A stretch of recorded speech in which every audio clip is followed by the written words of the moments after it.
अस्सलामुअलैकुम वरहमतुल्लाहि वबरकातुहू। मैं हूं आपका मेज़बान फ़ज़ल रहमान रहमानी। आज मुरखा 12 जून है। पेश है दूरबीन की ताज़ा तरीन पेशकश। आज दूरबीन के अहम मौज़ूआत हैं।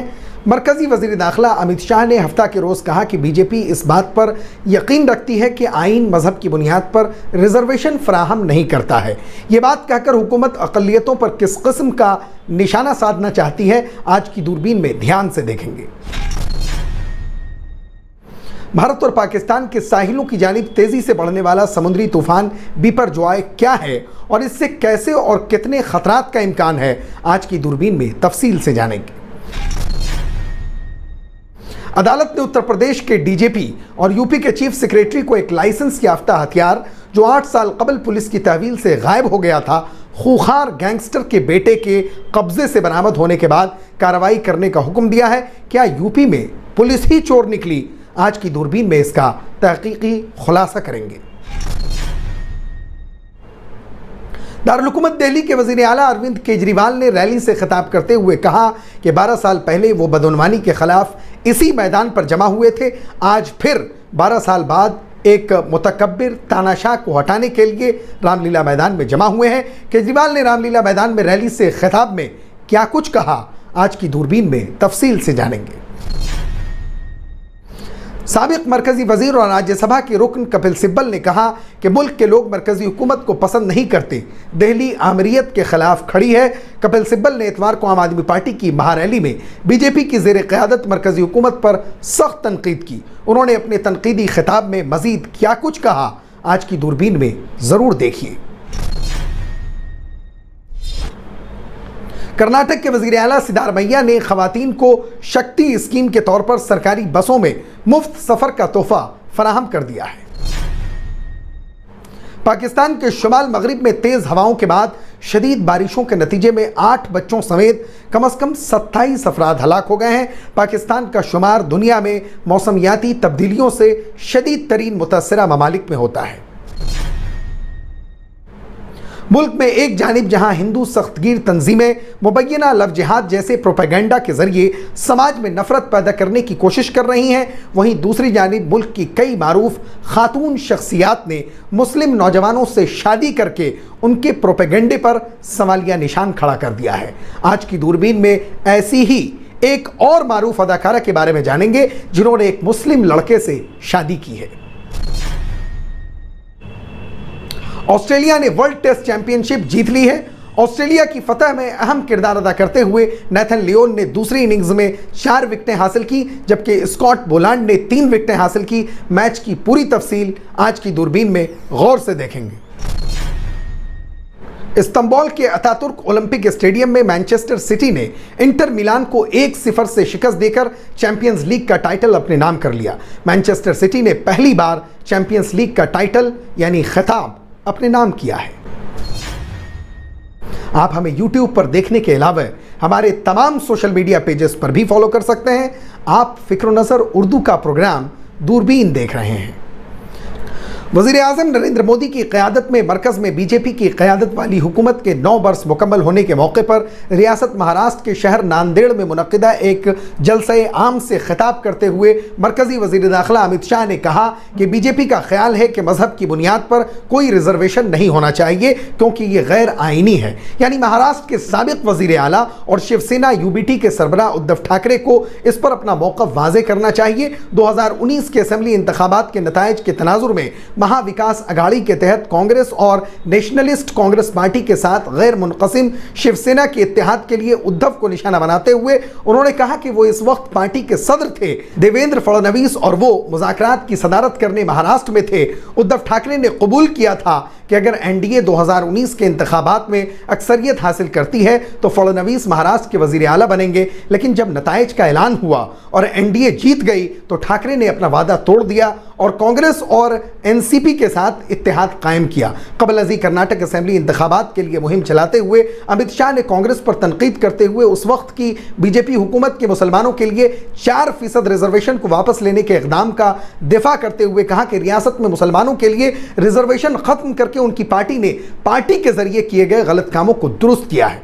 आपको बता दें कि 29 अप्रैल को एक मीटिंग से खिताब करते हुए उन्होंने कहा था कि बीजेपी ने कर्नाटक में मुस्लिम रिजर्वेशन को खत्म करके कांग्रेस की गलती को दुरुस्त किया है, कांग्रेस इसे बहाल करना चाहती है। वो इस बात को यकीनी बनाएंगे कि वो ऐसा करने के काबिल नहीं है क्योंकि ये गैर आईनी है और रियासत में वोकालिगा, लिंगायत, SC/ST और दलितों के हुकूक से भी समझौता करता है। मेट्रोलॉजिकल डिपार्टमेंट के मुताबिक बीपरजॉय नामी समुद्री तूफान करीब 150 किलोमीटर फी घंटे की रफ्तार से चलने वाली तेज रफ्तार हवाओं और 35 से 40 फीट की लहरों के साथ भारत के मुख्तलिफ इलाकों और पाकिस्तान के जुनूब मशरक़ी साहिली इलाकों की जानिब रवा दवा है। डिपार्टमेंट के मुताबिक मौजूदा माहौलियाती कैफियत की वजह से कराची से 760 किलोमीटर दूर ये समुद्री तूफान अगले 24 घंटों में मजीद शिद्दत इख्तियार कर सकता है और ये एक बहुत ताकतवर समुद्री तूफान की शक्ल इख्तियार कर सकता है। इस तूफान के रुख का तयन करते हुए बताया जा रहा है कि हवा की समत के हिसाब से इस बात का इम्कान मौजूद है कि इस तूफान का रुख भारत और जुनूब मशरक़ी सिंध में गुजरात के साहिल की जानिब होगा। उधर कुदरती आफात से निपटने वाले इदारे NDMA का कहना है कि इस समुद्री तूफान की पेशरफ्त को जांच कर ही इस बात का अंदाजा लगाया जा सकेगा कि ये किस मकाम पर साहिल से टकराएगा और इसके क्या असरात होंगे। महकमे मौसमियात के साथ साथ NDMA की जानिब से भी तमाम मुतल्लिका इदारों को अलर्ट रहने की तलकीन की गई है। भारत के महकमे मौसमियात के मुताबिक ये तूफान गुज़िश्ता 6 घंटों से 5 किलोमीटर फी घंटे की रफ्तार से आगे बढ़ रहा है। ताहम आइंदा चंद दिनों में इसकी वजह से बहरे अरब में हवाएं 155 से 165 किलोमीटर फी घंटे की रफ्तार से चल सकती हैं और आगे बढ़ते हुए हवा की रफ्तार 190 किलोमीटर फी घंटे तक पहुंच सकती है। भारतीय महकमे मौसमियात के मुताबिक समुद्री तूफान बीपरजॉय धीरे धीरे मजबूत हो रहा है और आने वाले दिनों में गुजरात के साहिल के बहुत करीब आ जाएगा। मुजफ्फरनगर की एक अदालत ने पुलिस के डायरेक्टर जनरल और उत्तर प्रदेश के चीफ सेक्रेटरी को एक लाइसेंस याफ्ता हथियार जो 8 साल कबल सहारनपुर पुलिस की तहवील से गायब हो गया था, खूंखार गैंगस्टर के बेटे के कब्जे से बरामद होने के बाद कार्रवाई करने का हुक्म दिया है। जस्टिस शक्ति सिंह की सरबराही वाली बेंच ने कई सालों से तफ्तीश के दौरान पुलिस की तरफ से दिखाई गई लापरवाही, गैर जिम्मेदारी, बेज़ाब्तगियों और बेअमली पर तशवीश का इजहार किया। यह मामला 2015 का है जब सहारनपुर के दीरा गांव के रहने वाले ललित कुमार ने जायदाद के तनाज़ुर से मुतल्लिक अदालत में मुकदमा जीता था। इसके बाद उसने जिला मजिस्ट्रेट से इजाज़त हासिल की कि वो देवबंद थाने के मालखाना से अपना जब्त शुदा लाइसेंस याफ्ता रिवाल्वर वापस ले लें, लेकिन उसे मालूम हुआ कि उसका हथियार गायब हो गया है। असलहा ले जाने वाले पुलिस एहलकारों के खिलाफ FIR दर्ज कराई गई, ताहम पुलिस ने मुकदमा बंद कर दिया। बादअज़ा पुलिस ने उसी साल जनवरी में मुजफ्फरनगर के रतनपुरी इलाके में जेल में बंद डॉन सुशील मोच के बेटे विवेक सिंह से छापे के दौरान यही हथियार बरामद किया। इसके बाद कुमार ने मुजफ्फरनगर की एक निचली सेशन अदालत में नजरसानी की दरखास्त दायर करके अपने हथियार की तहवील के लिए दरखास्त की। उन्होंने अदालत से उसे वापस करने की इस्तिदा की, ताहम अदालत ने उनकी दरखास्त को यह कहते हुए मुस्तरद कर दिया कि इस हथियार को अब उस साल 3 जनवरी को विवेक सिंह के खिलाफ गैर कानूनी कब्जे के लिए दायर करदा आर्म्स एक्ट केस में सबूत के तौर पर समझा गया है। बाद अज़ा ये मामला मई में अपर सेशन कोर्ट के सामने लाया गया। 1 माह तवील समाअत के बाद उसने निचली अदालत के फैसले को एक तरफा तौर पर मनसूख कर दिया और मामले की नई जांच का हुक्म दिया। तवील अरसे के बाद दिल्ली के वजीर आला अरविंद केजरीवाल ने रामलीला मैदान में एक बड़ी रैली को खिताब किया। मोदी जी दिल्ली वालों के पीछे क्यों पड़े हैं? दिल्ली वालों के पीछे क्यों पड़े हैं मोदी जी? 2015 में दिल्ली के लोगों ने 7 MP की सीट मोदी जी को जिता दी, मोदी जी को प्रधानमंत्री बनाया और मोदी जी को कहा आप देश संभालो। और दिल्ली में 70 में से 3 सीट बीजेपी को दी, 3 सीट, 67 सीट आम आदमी पार्टी को दी। और दिल्ली के लोगों ने कहा केजरीवाल जी आप दिल्ली संभालो। बीजेपी को 3 सीट देने का क्या मतलब? दिल्ली के लोगों ने अपनी आंखें लाल करके मोदी जी की तरफ देखा और बोला आप देश संभालो, खबरदार दिल्ली की तरफ आंख उठा के देखी तो। या आम आदमी पार्टी ने इतवार यानी 11 जून को एक बड़ी रैली बुलाई। रैली से खिताब करते हुए उन्होंने कहा कि 12 साल पहले उन्होंने बदउनवानी के खिलाफ इसी मैदान पर लोगों को जमा किया था।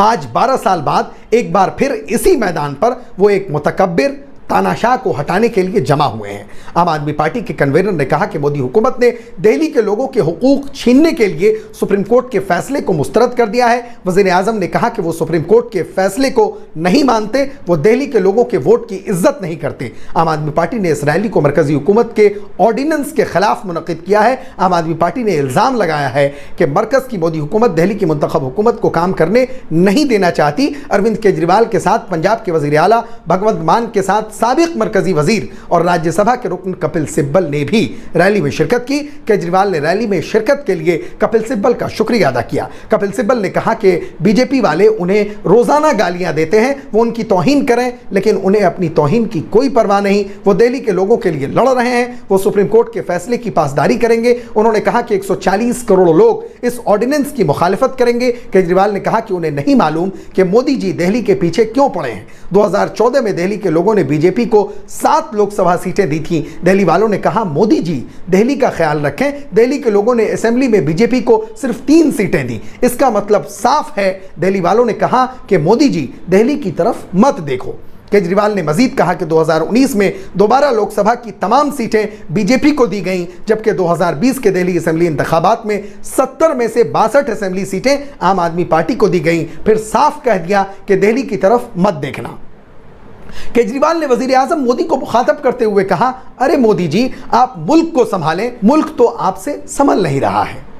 केजरीवाल ने कहा कि गुजरात के वजीर आला और मुल्क के वजीर आजम समेत मोदी जी 21 साल से हुकूमत कर रहे हैं और वो 8 साल से हुकूमत कर रहे हैं। केजरीवाल ने चैलेंज किया कि कोई मोदी जी के 21 साल और उनके 8 साल का मुवाजना कर ले और देख ले किसने ज्यादा काम किया है। साबिक मरकजी वजीर और राज्यसभा के रुकन कपिल सिब्बल का कहना है कि मुल्क की आवाम अब मरकजी हुकूमत को पसंद नहीं करती। आवाम अब आमरीयत के खिलाफ उठ खड़ी है।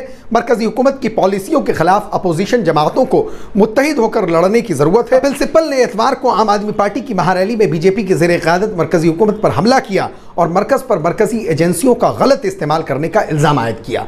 उन्होंने कहा कि यह डबल इंजन वाली हुकूमत नहीं है, यह डबल बैरल हुकूमत है। एक बैरल ईडी है और दूसरा बैरल सीबीआई है। सुप्रीम कोर्ट के सीनियर वकील कपिल सिब्बल ने अपने ट्वीट में लिखा कि दिल्ली पुलिस सबूत के तौर पर वीडियो, ऑडियो, कॉल रिकॉर्डिंग और व्हाट्सएप चैट चाहती है, इसलिए मुतासरीन को कैमरे पर क्लिक करने के लिए तैयार रहना चाहिए और किसी को हमले की रिकॉर्डिंग के लिए तैयार रखना चाहिए। इसके लिए तो मुल्जिमान को भी मुतासरीन को नोटिस देकर उनकी पिटाई करनी पड़ेगी। क्या यह मुमकिन है? कपिल सिब्बल ने इससे कबल मरकजी हुकूमत को निशाना बनाते हुए कहा था कि अच्छे कामों के अलावा मोदी हुकूमत का 2014 से 2023 का दौर नफरत का कल्चर, जाली खबरों, धोखाधही, फिरका वाराना सियासत, आमिराना हुकूमत, सियासी शोज, आदाद शुमार में हेरा फेरी, इदारा जाती इम्तियाज, प्लांटेड मीडिया, ट्रोलिंग और करप्शन के लिए याद रखा जाएगा। कर्नाटक के वजीर आला सिद्धारमैया ने खवातीन को शक्ति स्कीम के तौर पर सरकारी बसों में मुफ्त सफर का तोहफा फराहम किया है। यह कांग्रेस की तरफ से दी गई 5 जमानतों में से पहली जमानत है जो नाफिज कर दी गई है। कर्नाटक के वजीर आला सिद्धारमैया और नायब वजीर आला डीके शिव कुमार ने आज शक्ति स्कीम के तहत KSRTC और BMTC बस में खवातीन के लिए मुफ्त सफर का इफ्तिताह किया। उनके साथ कई दीगर वज़रा भी मौजूद थे। कर्नाटक में रियासती हुकूमत की तरफ से खवातीन के लिए मुफ्त बस सफर की स्कीम पर रद्द-ए-अमल जाहिर करते हुए खवातीन ने खुशी का इजहार किया है। बेंगलुरु की एक कॉलेज की तालिबा बिरिंदा ने कहा कि हुकूमत को इस स्कीम के बारे में मजीद मालूमात शेयर करनी चाहिए। तमाम लोग इससे वाकिफ नहीं हैं। हम इस नई सहूलत से बहुत खुश हैं। ओहदेदारों ने कहा कि इस वक्त सफरी सर्विस से रोजाना 41.8 लाख खवातीन मुसाफिरों को फायदा पहुंचेगा और इससे रियासती खजाने को सालाना 4051.56 करोड़ रुपए का नुकसान होगा। यह स्कीम कर्नाटक में रहने वाली खवातीन के लिए दोपहर 1 बजे के बाद रियासती हुदूद में सफर के लिए दस्तयाब है। वजीर आला सिद्धारमैया और नायब वजीर आला डीके शिव कुमार ने शक्ति स्कीम के लोगों की निकाब कुशाई की और 5 खवातीन को अलामती तौर पर शक्ति स्मार्ट कार्ड जारी किए। खवातीन सेवा सिंधु गवर्नमेंट पोर्टल पर रजिस्टर होकर शक्ति स्मार्ट कार्ड के लिए दरखास्त दे सकती हैं। वजीर आला ने तमाम जिली इंचार्ज वज़रा को हिदायत दी कि वो अपने अपने अजला में इस स्कीम को शुरू करें और MLAs को अपने अपने इलाकों में स्कीम का आगाज करने की हिदायत दी। पाकिस्तान के सूबा खैबर पुख्तूनख्वा में डिजास्टर मैनेजमेंट अथॉरिटी के तर्जुमान तैमूर अली खान ने न्यूज़ एजेंसी AFP को बताया कि घरों की छतें और दीवारें गिरने से कम 12 अफराद मलबे तले दब गए। हफ्ते की रात देर गए तूफान ने सूबा खैबर पुख्तूनख्वा के 4 अजला में तबाही मचाई। जिला बनू में 15 अफराद हलाक हुए, जिनमें 2 से 11 साल की उम्र के 5 बहन भाई भी शामिल हैं।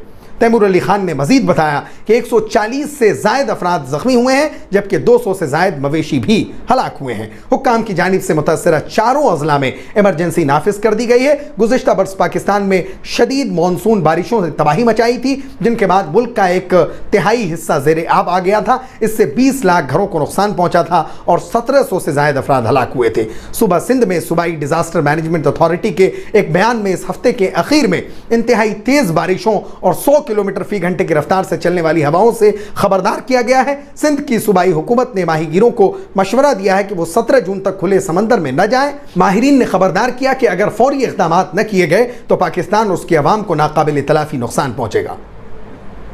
गांधी बात सीरियल फेम अदाकारा गुना वशिष्ठ एक बार फिर सुर्खियों का हिस्सा बन गई हैं। ताहम गुना की सुर्खियों में आने की वजह उनका आने वाला प्रोजेक्ट नहीं बल्कि उनकी जाती जिंदगी है।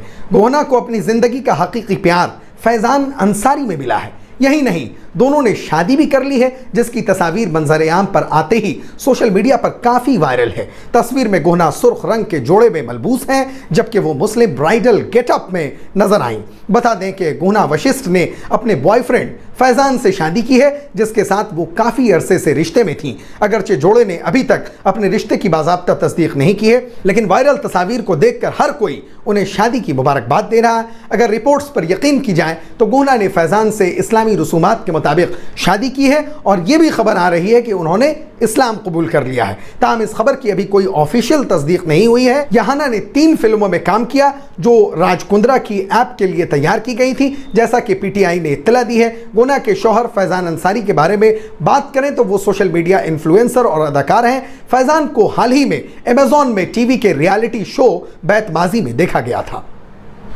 भारत का आईसीसी ट्रॉफी जीतने का ख्वाब एक बार फिर चकनाचूर हो गया। ऑस्ट्रेलिया ने इतवार को वर्ल्ड टेस्ट चैंपियनशिप फाइनल में भारत को 210 रन से करारी शिकस्त देकर ट्रॉफी अपने नाम कर ली। ऑस्ट्रेलिया ने भारत के सामने 444 रन का हिमालयाई हदफ दिया, जिसके जवाब में भारतीय टीम 5वें दिन 234 रन पर ऑल आउट हो गई। इस जीत के साथ ही ऑस्ट्रेलिया आईसीसी के तमाम टाइटल जीतने वाली पहली टीम बन गई है। ऑस्ट्रेलिया की फतह में अहम किरदार अदा करते हुए नेथन लियोन ने दूसरी इनिंग्स की 4 विकेटें हासिल की, जबकि स्कॉट बोलांड ने 3 विकेटें हासिल की। मिचेल स्टार्क को 2 जबकि कप्तान पैट कमिंस को ब्रेक थ्रू मिला।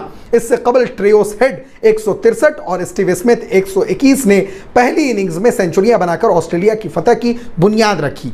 भारत को दिन के आगाज पर 280 रन दरकार थे और इसकी 7 विकेटें बाकी थी। लंदन के ओवल ग्राउंड में मौसम खुला हुआ था, लेकिन विराट कोहली के आउट होने से भारत की विकेटों के गिरने का आगाज हुआ। दिन के पहले 5 ओवर्स तहम्मुल से खेलने के बाद कोहली को स्कॉट बोलैंड ने कैच कराया। इस मौके पर कोहली ने आउट होने से गुरेज किया, लेकिन 2 गेंदों बाद वो कवर्स में शॉट खेलने की कोशिश में स्टीव स्मिथ के हाथों कैच हो गए। कोहली ने 78 गेंदों में 7 चौके लगाकर 49 रन बनाए। बोलांड ने इसी ओवर में रविंद्र जडेजा को 0 पर आउट करके भारत की जीत के इम्कानात को तकरीबन खत्म कर दिया। भारत के आखिरी तजुर्बेकार बल्लेबाज अजिंक्य रहाणे मैच में अपनी दूसरी निस्फ सेंचुरी की तरफ बढ़ रहे थे, लेकिन मिचेल स्टार्क के हाथों विकेट कीपर एलेक्स कैरी के हाथों कैच आउट हो गए। रहाणे ने 108 गेंदों पर 48 रन की इनिंग्स खेली और उनकी विकेट के साथ ही भारत की जीत के इम्कानात खत्म हो गए। अगले ही ओवर में शार्दुल ठाकुर भी 0 के स्कोर पर नेथन लियोन का शिकार बने। ऑस्ट्रेलिया ने विकेट कीपर श्रीकर भरत को बड़ा शॉट खेलने पर उकसाने के लिए 30 गज के दायरे में तमाम फील्डर्स को बुला लिया। ऑस्ट्रेलिया का मंसूबा कामयाब रहा। लियोन ने अपनी ही गेंद पर भरत का कैच पकड़ा, जबकि इससे कबल स्टार्क ने उमेश यादव को विकेट कीपर के हाथों कैच आउट कराया। 10वें नंबर पर बैटिंग के लिए आए मोहम्मद शामी ने 3 चौके लगाकर हुजूम को महजूज किया, लेकिन लियोन ने मोहम्मद सिराज की विकेट लेकर भारतीय इनिंग्स का खात्मा कर दिया।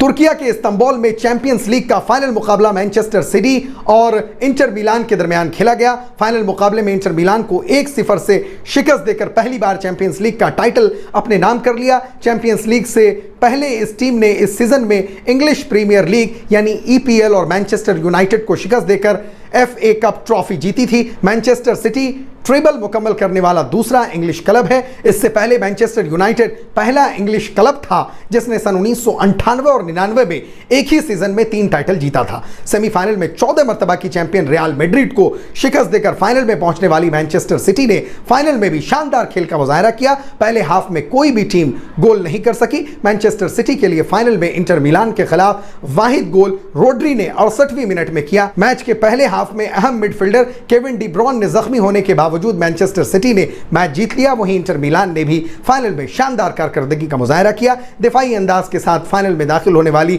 इंटर मिलान ने पहले हाफ में मैनचेस्टर सिटी को कोई मौका नहीं दिया, लेकिन सिटी के स्ट्राइकर्स ने हमले जारी रखते हुए पहले मौके को मैच जीतने में बदल दिया। वाज़ेह है कि मैनचेस्टर सिटी ने इंग्लिश फुटबॉल में कई टाइटल जीते हैं, लेकिन अभी तक चैंपियंस लीग का टाइटल नहीं जीत सका था। इस बार मैनचेस्टर सिटी ने शानदार कारकर्दगी का मुजाहरा करते हुए टाइटल पर कब्जा कर लिया। इससे कबल टीम 2021 के फाइनल में शिकस्त के बाद टाइटल से महरूम रह गई थी।